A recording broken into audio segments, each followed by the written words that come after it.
Tinkermon, after being scorned by Petermon too many times, finally was ready to get out of there, and to help get the other children away from Petermon too. Though some of them wanted to stay, Kat asked the children if they really wanted to stay, wouldn't they miss their families? Lucas then chimed in, saying that their families all miss them and want them to come home. Petermon had come out of the paralysis and was watching what was going on with an Agumon, saying that he'd had enough and wanted to see his dad again. This angered Petermon, who approached, calling Agumon a liar, and said that he promised to stay forever. Those that break their promises get pretend punishment, and threw a knife at them, though Salazamon jumped in front of them and digivolved into Wyvermon, getting angry as his knife attack was stopped by Wyvermon unleashing his dragon's breath to vaporize the attack. He then yelled at Tinkermon for breaking her promise, bringing adults to Never Ever Land, and threw his knives at her neck. It was Kat's turn to digivolve to become Yuki Crystalmon again and unleash her Snow Flash,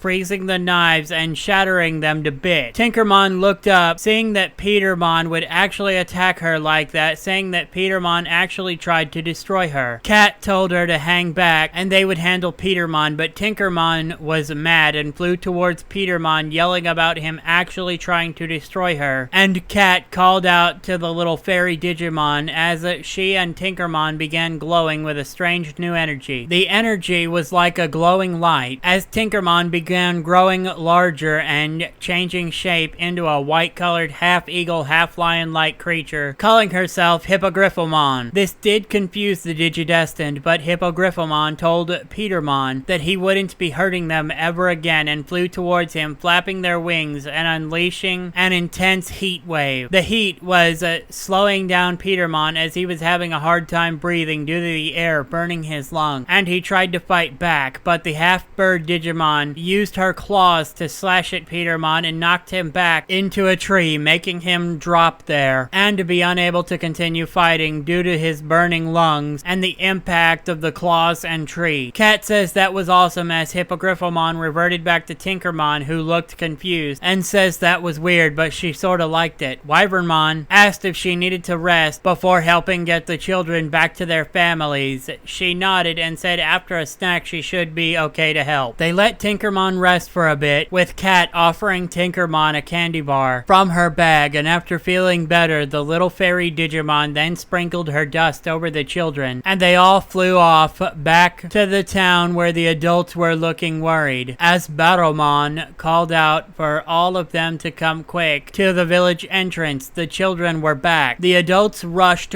following Baromon to the garden town entrance, and the children floated down onto the ground with Wyvermon and Yuki Crystalmon flying in front of them and landing to speak with Baromon, changing back to their human forms, and he'd thanked them for their help. Tinkermon apologized for helping that creep Petermon and promised that she would never do it again, and Kat said that they should be getting back to the house now. She wanted a nice hot bath. Baromon thanked them again and told them that he would be letting the guild know the task was completed. The little fairy Digimon said that she'd like to go with them if that's okay. Lucas said it's fine. They could use the extra help anyway, and Kat nodded, agreeing too, with Tinkermon sitting on her shoulder, and they rode Trailmon Franken back to the Crystal Town, heading back to the house, almost missing it, finding that it had been painted and fixed up a bit more. Confused, they went to see what was going on and heard it talking from the back of the house. They saw Nicole relaxing and telling Kuzuhamon about the human world with his head on her lap, and Kuzuhamon playing with his hair. They looked comfortable together. Kat then questioned what exactly happened while they were away. Nicole looked up at them and said that it's about time they got back, confusing the other two Digitestined, and Tinkermon chimes in, telling them that time flows differently from Never Ever Land. Lucas then asked how long they were gone for, and Nicole said that they were gone for a couple of months. Surprised, Kat asked why he didn't come looking for them. Nicole said that he messaged them but didn't get an answer. Then after about 3 days, he went to Garden Town after finding out from Swanmon where they went. There were no signs that anything bad happened to them, so he came back to Crystal Town and started working jobs around town to keep the money flowing in, and managed